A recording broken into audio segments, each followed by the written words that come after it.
Hello दोस्तों, नमस्कार। सामान्य ज्ञान की प्रश्नोत्तरी पार्ट नंबर 10 में आप सभी का भरपूर स्वागत है। हर पार्ट में हम अपन 25 क्वेश्चन को हल करते हैं और आपको बताना होता है कि आप कमेंट बॉक्स में कि आपने 25 क्वेश्चनों में से कितने क्वेश्चन को सही कर पाए हैं। तो आज का पहला प्रश्न है, भारतीय संविधान में किस अनुच्छेद को संविधान की आत्मा के नाम से जाना जाता है? संविधान की आत्मा किसने कहा था उस अनुच्छेद को? तो डॉक्टर BR अम्बेडकर जी ने कहा था। अनुच्छेद नंबर 32 को, अनुच्छेद 32 को भारतीय संविधान के आत्मा या हृदय के नाम से जाना जाता है। किसके द्वारा यह संबोधित किया गया था? BR अम्बेडकर के द्वारा। अगला क्वेश्चन है, भारत का प्रथम आम बजट, भारत का आम बजट 1952 में किसने प्रस्तुत किया था? प्रथम आम बजट किसने प्रस्तुत किया था? इसका राइट आंसर आपके सामने क्या होगा बताइए। तो इसका राइट आंसर था शेट्टी ने। इनका पूरा नाम था PK शनमुखम शेट्टी। अगला क्वेश्चन है, संविधान में प्रथम संविधान संशोधन कब हुआ था? भारत के संविधान का प्रथम संविधान संशोधन 1951 में हुआ था। 1951 में ही हो गया था। अगला क्वेश्चन है, विश्व का सबसे लंबा और लिखित संविधान किस देश का है? स्वाभाविक सी बात है कि वह भारतीय संविधान है। भारत का सबसे लंबा और सबसे लिखित संविधान कौन सा है?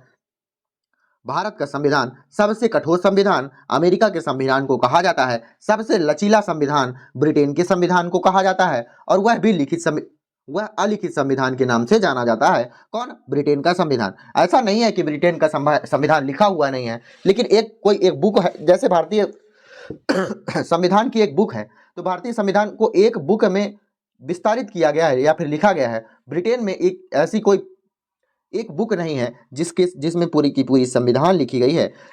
आज का पांचवा क्वेश्चन है, क्या क्वेश्चन है, भारतीय संविधान का निर्माण एक संविधान सभा के द्वारा हुआ, उसमें कितने दिन लगाया गया था? कितने दिन लगाया गया था? तो भारतीय संविधान के निर्माण के लिए कितने दिन लगाए गए थे? कितने दिन लगाए गए थे? तो 2 वर्ष 11 महीने 18 दिन। 2 वर्ष 11 महीने और 18 दिन लगे थे भारतीय संविधान के निर्माण के लिए। तो पता नहीं कितने संविधानों को पढ़ा गया था, तब जाकर भारत में संविधान बनाया गया था। अगला क्वेश्चन आपके सामने क्या होगा? अगला क्वेश्चन देखिएगा। अगला क्वेश्चन आपके सामने है, संविधान में वर्णित मौलिक अधिकारों की रक्षा कौन करता है? भारत में जो मौलिक अधिकार है संविधान में, वह भाग 3 में है और इसे मैग्ना कार्टा के नाम से भी अपन जान सकते हैं, जो कि आपको पिछले वीडियो में मैंने बताया था। तो इसमें संविधान में वर्णित मौलिक अधिकारों की रक्षा कौन करता है? तो सुप्रीम कोर्ट के द्वारा किया जाता है। जब भी आपको मौलिक अधिकारों में कोई दिक्कत आए तो आप सीधे जाकर सुप्रीम कोर्ट में रिट दायर कर सकते हो, मतलब सूचना दे सकते हो और आपको बताना कि कौन सी रिट जारी कर सकते हो। पिछले वीडियो में आप जाकर देख सकते हो। ठीक है, भारतीय गणराज्य का संवैधानिक अध्यक्ष कौन होता है? भारतीय गणराज्य का संवैधानिक अध्यक्ष राष्ट्रपति को ही नियुक्त किया जाता है या फिर माना जाता है, और राष्ट्रपति को भारत का प्रथम नागरिक भी माना जाता है। अगर आपके पास क्वेश्चन आ जाए तो आपको पता होना चाहिए। अगला क्वेश्चन है, भारत का संविधान भारत के लिए किस प्रकार की सरकार की व्यवस्था करता है? तो कुल मिला के कहना है कि भारतीय सरकार किस प्रकार की सरकार है? किस प्रकार की सरकार है? तो भारतीय सरकार संसदीय प्रकार की, संसदात्मक प्रणाली की है। अगला क्वेश्चन क्या है? संसदात्मक प्रणाली भारतीय सरकार की है। सॉरी। अगला क्वेश्चन है, भारतीय संविधान के अनुसार राजनीतिक शक्ति आधार क्या है? भारतीय संविधान के अनुसार राजनीतिक शक्ति का आधार कौन है? राजनीतिक शक्ति का अधिकार हम हैं, आप हैं, जो भी जनता है, भारत की जनता, भारत की राजनीतिक शक्ति का आधार है। हम चाहें तो PM को बदल सकते हैं, हम चाहें तो CM को बदल सकते हैं। हम जिसको वोट देंगे तो वही बनेगा PM और वही बनेगा CM।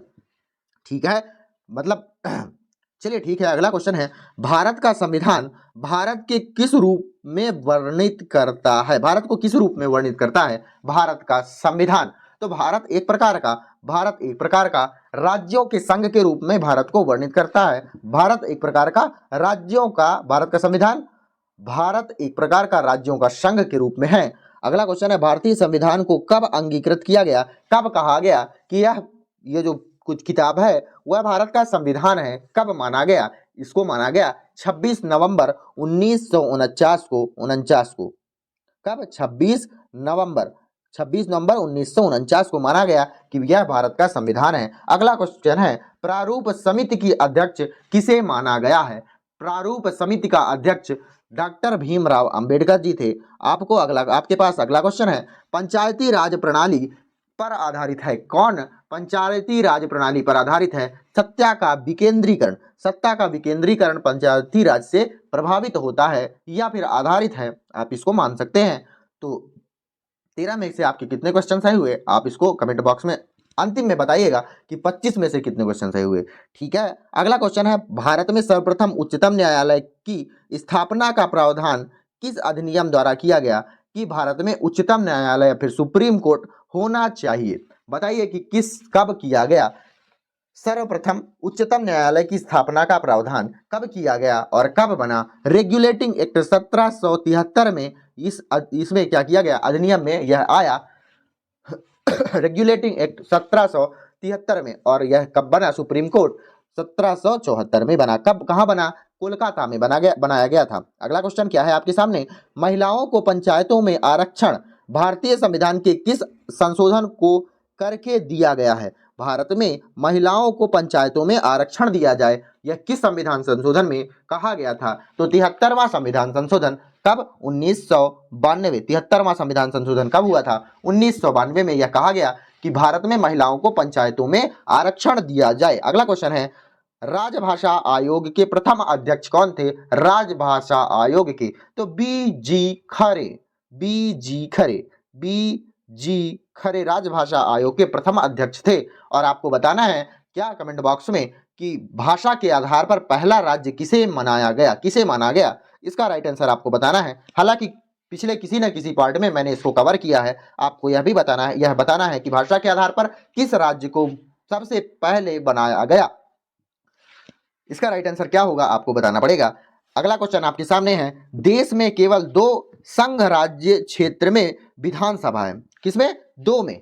यह संघ राज्य क्षेत्र कौन कौन से हैं, यह तो कोई भी बता देगा कि दिल्ली और पांडुचेरी में विधानसभा है।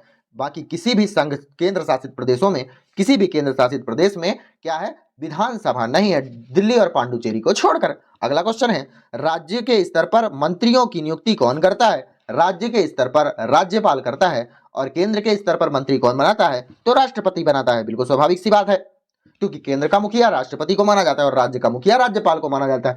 वो अलग बात है कि यह राज्य का मुखिया जो राज्यपाल होता है वह मुख्यमंत्री का कठपुतली होता है, और जो केंद्र का राष्ट्रपति होता है वह एक प्रकार का प्रधानमंत्री का राष्ट्रपति जो होता है प्रधानमंत्री का कठपुतली के तरह कार्य करता है। अगला क्वेश्चन है, मूल संविधान में राज्यों की 4 अलग अलग श्रेणियों को समाप्त करने के लिए किसकी अध्यक्षता में राज्य पुनर्गठन आयोग स्थापित किया गया। तो कुल मिलाकर क्वेश्चन ये है कि राज्य का पुनर्गठन आयोग किसकी सदस्यता पर, किसकी अध्यक्षता पर इसे गठन किया गया था। इसका राइट आंसर क्या होगा। तो पुनर्गठन आयोग लाने की जिम्मेदारी किसके पास थी, फजल अली की अध्यक्षता पर। किसकी अध्यक्षता पर, फजल अली इसका राइट आंसर हो जाएगा। आपको बताना है कि राज्य पुनर्गठन आयोग कब बनाया गया था, सन या फिर डेट आपको बताना है।